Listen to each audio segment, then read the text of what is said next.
Mayfield, tough test for the Browns this weekend when they face the New England Patriots. And while Baker should be laser focused on that game, he's still not over his last game against the Seahawks. There were combined 19 penalties in the loss to Seattle, which prompted Baker to go off in the postgame. He was subsequently fined, and yesterday he responded to that. Freedom of speech, I thought, it's okay, but I get fined for it. It's the league. That's what they do. They fine you for some ridiculous things. It's just how it is. But there's a reason everybody's talking about it. It's not just me. It goes for every team. And just with how our team is, we're not going to get a lot of calls. And we know that, especially going into this week. No, I knew I was going to get fined, but it needs to be said.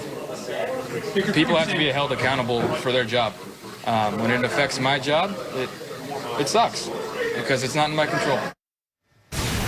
I'm sure that's going to change everything now because the refs are going to be like, our bad, Baker. Nick, what'd you make of what Baker had to say? Continuing to there's a lot of ludicrous statements there. One is freedom of speech. Freedom of speech is to guarantee the government will not persecute you for your speech. Not that your employer will not penalize you for violating their norms, standards, and practices. That's first of all. Second of all, it's not a conspiracy if they're all out to get us. Baker, we know we're not going to get a lot of calls. Yeah. What's the 345 Park Avenue? I think's the address. They all had a meeting before the season. Let's stick it to the Browns. Yeah, Troy Vincent's after him. Right. Yeah. The last thing he runs the referees. What they desperately want in the NFL offices is for a team with Baker and Odell and a team that has been bad forever but has a diehard loyal fan base. They want them to be bad again. That's exactly what the NFL wants. But most importantly, the most important word he said, Greg, was accountability. Baker, I love you. You're my guy, man. But you got to show the accountability, man. You have been a turnover factory. Once upon a time, they called Cleveland the sadness factory. He has been a turnover factory. That is the problem. You guys, in week 1, were in a 2-point game against Tennessee until you started thinking you played for the Titans and throwing them the ball in the 4th quarter of that game. And in the most recent game you played, you jumped all over Seattle, and you could not hold on. That's why you're 2-4. That's why you're flailing. That's why you're desperate. And so we can say, listen, some of those interceptions aren't on him, I'm sure. I know that to be true. But there's also some picks that could have been that he got lucky there weren't. He is on a list above Jameis, above Rosen, above Josh Allen, as far as most interceptions, most turnovers since he became a starting quarterback.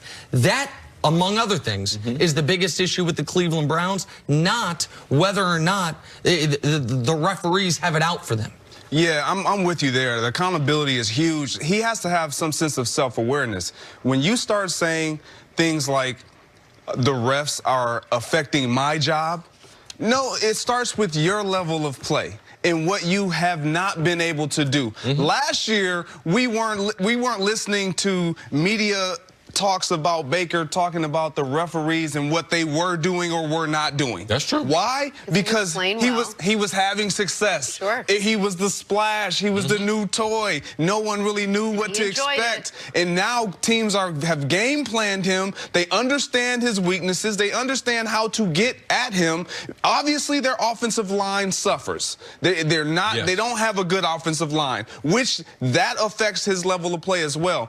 But when you're talking about the refs constantly week in and week out, at some point you just got to stop it and play ball. It's not going to change. The referees aren't going to stop throwing flags. They're not going to stop penalizing you for what they deem to be a foul. So just play. Right. Out of 32 teams, none of the players and coaches are happy with the refs. None of them. Ever. It's consistent. And that goes from wherever you want to go, whoever your team is, the Chargers to Gillette. I can guarantee Belichick, every week he sends in stuff. You miss calls, you miss calls. But what he's done is he's trained his team. We're not going to talk about it. And when we're on to Cincinnati, you have to learn how to be a pro. And in the pros, you have to learn to move from week to week, from play to play, from good fortune to misfortune. You have to be able to do it. It's part of being a pro. I'm just going to let Baker know, though. I'm going to let him in on the secret. Because last year, when he had that success and everything was going for him, you know what the league office decided to do? We're going to put you, Baker, in more commercials than any other player we have. You know why? Because those people you're representing are our partners. You had an opportunity. Wasn't nobody. You couldn't do nothing when you were at Oklahoma. You wouldn't be no marketing darling if you weren't with the NFL. So our most prestigious partners, we've extended all of them. You got more commercials than Aaron. You got more commercials than Patty. You got more commercials than the GOAT and Tom Brady. So what the league did was said, we're going to allow you to make a lot of money. But Troy went to the referees and said, hey, guys, I want you guys to make it harder on him because we want him to look bad because we're trying to promote him. Go ahead, see. So he doesn't realize how idiotic he sounds. The league is better when that team is better. They are. That fan base, it's better. It's no different than the Rams. The Rams came back from nowhere. The league is better. There is no team that the league profits off of it being bad. And there is no sport where the league is better off if the #1 overall pick of a draft is not a star. That it is listen, there's only so many in the NFL in particular guys who have a chance to have with the helmet on. Everyone knows who they are. He's one of them. You know what really hurt the league? I heard it to a degree. Tim Couch and got guys that go #1, former Brown picks that fizzle out because you have some built-in. One of the things college football does for the NFL free of charge is a whole lot of publicity leading up to it. Farm system. We're going to train them for you. Get them big, strong, fast. Train them for you and for free. And market them for you and allow them to become personalities. And if Baker was trying to have a big esoteric discussion about the lack of accountabilities of the officials versus the players and the coaches and whether or not the NFL should hold its officials to a higher standard, great. But that is a behind closed doors discussion that I think people could agree with him on. But the idea that we are being persecuted, there's almost no personality trait I personally find more of a turnoff than a victim complex, especially when you ain't one. When, to Chris's point, you've not only been given every opportunity, but the league has suggested you, hey, is State Farm or whomever it is, I don't even know where he's doing all Greg, you ever done a commercial with the league? A couple, but not as many as this guy right here. Right. The league called you. But they do. Didn't call you. You make a great point because they have a list of guys that they go down. They literally have a list of guys. They skipped over a bunch of players to give him those endorsements. This was one of Chris's criticisms of Odell when Odell was getting sideways, is that the league had with Odell not only for non-league brands, but in the commercial with Eli where he's picking him up and they're doing the dirty dancing scene. That was an NFL. The product was the NFL.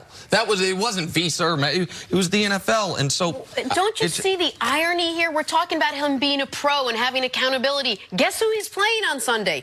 Tom Brady. Like, they're playing the Patriots. You want to talk about cleaning up your game? Good luck against that defense, A, and B, try to be remotely close to the person that Tom Brady is day in and day out when it comes to accountability. Yeah, it's Nick and I's fault, because we should have listened to you. You said they ain't played the game. I don't know if this is going to work out. You did. We should have listened to you.